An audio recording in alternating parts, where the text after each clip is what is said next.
জন্মের পর থেকেই দারিদ্রতার সঙ্গে লড়াই করে কবিতার মাধ্যমে স্বাধীনতার আন্দোলনে অংশগ্রহণ করেছিলেন বিদ্রোহী কবি কাজী নজরুল ইসলাম। তাই তিনি ভারতবর্ষের প্রিয় ও শ্রদ্ধাভাজন ব্যক্তি। মঙ্গলবার মুক্তধারা হলে আয়োজিত সাংস্কৃতিক অনুষ্ঠানে আলোচনা করতে গিয়ে বলেন পরিবহন দপ্তরের মন্ত্রী সুশান্ত চৌধুরী।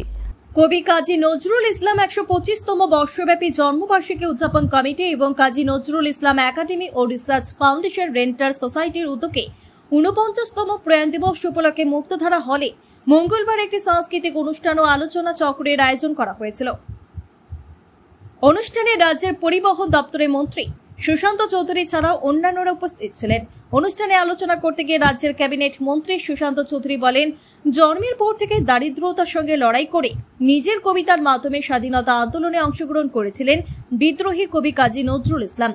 তার জন্য তিনি ভারতবাসীর কাছে গুরুত্বপূর্ণ এবং শ্রদ্ধাভাজন ব্যক্তি। পৃথিবীর যে স্থানে বাঙালিরা বসবাস করেন তাদের মধ্যে বিদ্রোহী কবির একটি বৃন্তে দুটি কুসুম হিন্দু মুসলমান ভাবনাটি কাজ করে। কবি কাজী নজরুল প্রতিটি বাঙালির হৃদয়ে রয়েছেন বলে উল্লেখ করেন পরিবহন মন্ত্রী। যে ব্যক্তিটা জন্মগ্রহণের পর গরিব ঘরে জন্ম এবং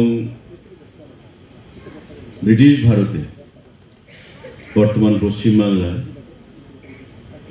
যেখানে তার জন্ম আসানসোল ডিস্ট্রিক্ট বর্তমানে, তো সেখানে জন্মগ্রহণের পর থেকে একটা ব্যক্তি এক হচ্ছে দারিদ্রতার সঙ্গে লড়াই করা, তার পাশাপাশি নিজেকে তার কবিতা, তার গ্রন্থ, তার ভাষার মাধ্যমে, লড়াকু মানসিকতার মাধ্যমে যেভাবে ভারতবর্ষের স্বাধীনতা আন্দোলনে অংশগ্রহণ করেছিলেন, আজকে তার জন্যই কাজী নজরুল ইসলাম মৃত্যুর পরেও আমাদের প্রত্যেকের কাছে গুরুত্বপূর্ণ এবং শ্রদ্ধার ব্যক্তিত্ব।